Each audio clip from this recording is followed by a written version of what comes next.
bonjour à tout le monde, ainsi qu'aux abonnés, d'ailleurs merci de vous abonner pour certains.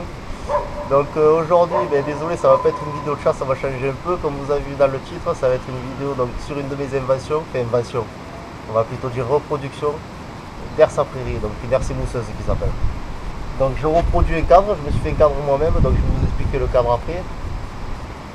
Le tapis, je vais vous expliquer aussi. Donc déjà, pour ceux qui ne savent pas conserver ces herses, c'est des herses prévues pour étaler les tops, pour briser le fumier, pour les dégâts de sanglier aussi, ça brise bien les mottes, ça aplanit bien. Donc c'est des herses principalement prévues pour ça. Donc sur les herses achetées qu'ils font en fait, c'est des cerceaux, des anneaux reliés à des massettes en fait assemblées. Donc les massettes, le tapis est reversible, on peut le mettre côté lisse ou côté pique. Bon souvent, enfin, je sais pas si les gens s'en servent ou pas de le retourner. Mais... Donc moi le tapis en fait pour que ça me coûte un peu moins cher, j'ai récupéré des herses à chapelet, il me semble qu'on appelle, ouais, ça s'appelle comme ça il me semble. Donc ces herses en fait à chapelet c'était des herses sans cadre, sans châssis quoi. Il y avait juste une barre au bout devant et derrière en fait avec un anneau devant et alors il le suspendait à la fourchette du tracteur pour l'amener au pré et après il rabalait ça derrière le tracteur comme ça quoi. Et c'était des herses prévues pour quand ils avaient semé dans les labours là, après pour reboucher les graines. Ils passaient ça côté pique et ça rebouchait les graines. Voilà. Donc moi je m'en suis récupéré 3, j'ai enlevé ces barres devant, derrière. Je m'en suis récupéré 3, je les ai assemblés, j'ai fait un tapis de 5,30 m. Et donc bien sûr je l'ai mis côté pique, enfin côté lisse comme vous voyez, j'ai mis les piques dessus. C'est dans les prairies, sinon je ferais plus de mal que du bien. Donc voilà pour le tapis. Donc le tapis, moi comment je l'ai fixé, j'ai fait comme les herses achetées. J'ai soudé des manilles. Des manilles, vous savez ce que c'est. Voilà. Donc d'habitude sur les herses achetées, les anneaux ils vont directement dans les manilles. Donc moi vu que le tapis n'est pas fait pareil, je vous montrerai après. Vu que le tapis n'est pas fait pareil, moi j'ai dû après mettre un bout de chaîne de la manille au tapis. Voilà. Donc voilà pour le tapis. Maintenant je vais vous expliquer un peu pour le cadre. Donc après si vous avez des questions sur les dimensions des cornières, l'attelage, tout ça, vous pouvez me laisser dans les commentaires et je vous répondrai, il n'y a pas de problème. Donc comment j'ai fait pour le pliage et le crochetage. Je vais vous expliquer, on va avancer un peu juste. Hop. On va regarder bien côté. Voilà.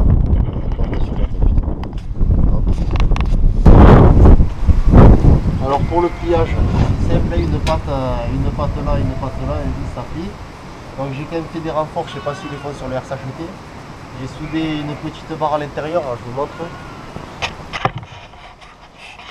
Voilà, j'ai soudé une petite barre à l'intérieur, comme ça une fois que la machine est dépliée, ce bout là il vient s'emboîter là. Ça évite que si un côté accroche, admettons que ça plierait ces pattes là. Voilà. Donc ça renforce toujours un peu quoi. Donc ça c'est un plus. Donc voilà pour le pliage. Voilà pour le pliage. Donc pour le crochetage, une clavette bien sûr pour pas qu'il remonte. Donc j'ai coupé un fer plat, pareil de fer plat, hop, celui-là qui pivote au milieu. Donc percé pour la clavette, hop, je lève la clavette, donc je le lève avec le pied.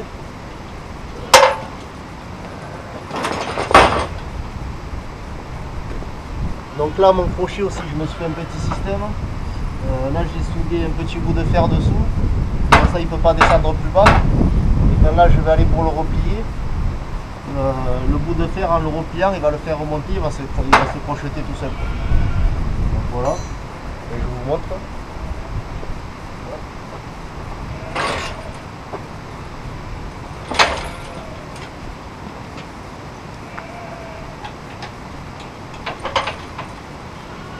Voilà, bon, je suis plutôt assez fier de mon herse, alors je comptais la présenter vu qu'elle n'est pas trop mal faite.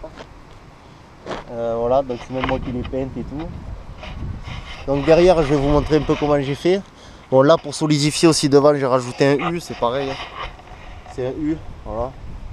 D'un crochet à l'autre, pour éviter que des fois ça fasse travailler ces cornières là. Voilà, ça solidifie toujours, ça tient tout quoi. Et donc après là je l'avais fait en fer plat, c'était pas trop solide au début je trouvais. Parce que le fer plat il reste toujours souple quoi, quand on appuie dessus comme là. Et du coup ça laisse passer la cornière de derrière quand j'appuyais. Donc du coup pour plus que ça le fasse en fait j'ai soudé du U partout. Voilà. Sous toute, même l'attelage j'ai fait à y être. Ça a été un plus quoi, et si un jour quelqu'un en fait une, il vaut mieux qu'ils mettent directement du tube carré quoi. Donc voilà, j'ai mis du U partout, j'ai même fait des angles là, vous voyez. Voilà. À toutes. Et derrière, vu que la cornière est seule, vu qu'il n'y a qu'une cornière là. Et bien bon, là pour le transport, c'est des machines en plus, c'est souvent plus fragile en transport qu'en position de travail. Donc là j'ai soudé un fer plat pour le transport, comme ça vient buter un contre l'autre, ça évite que ça balance un peu trop.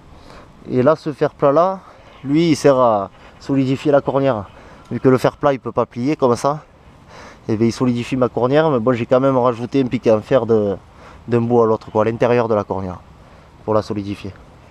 Donc là comme je vous disais tout à l'heure, elle est maniée autour, vous voyez avec les chaînes, voilà. Donc là pour les longs transports, j'ai quand même un bout de chaîne là qui est accroché derrière, voilà, je peux le mettre devant là pendant le travail. Puis sur un long trajet, je peux le mettre là-bas, ça évite qu'elle s'écarte derrière. Voilà.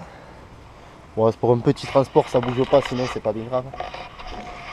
Et voilà les sabots là, bien sûr, pour que ça glisse, quoi, pour pas que ça rentre dans la terre, il faut faire des sabots. Hop, devant c'est à peu près pareil, hein. Devant j'ai meulé que ça soit bien arrondi, quoi. Donc voilà, bon, soudure, je suis pas un expert, mais bon, ça va. Les soudures sont pas trop mal quand même, je pense pas que ça lâchera aux soudures. Voilà. Donc voilà, vous avez vu à peu près l'ensemble de ma herse. Il n'y a pas non plus guère de plus à dire. Donc après, si vous avez des questions, vous me le dites, voilà, sur les commentaires. Alors, ça fait que je vais vous montrer maintenant, dans un pré du fumier. On va aller étaler un peu de fumier. Je vais vous montrer comment ça brise. Et après, dans un pré à sanglier, je vais vous montrer les dégâts de gibier, voilà, comment ça marche. Allez, merci.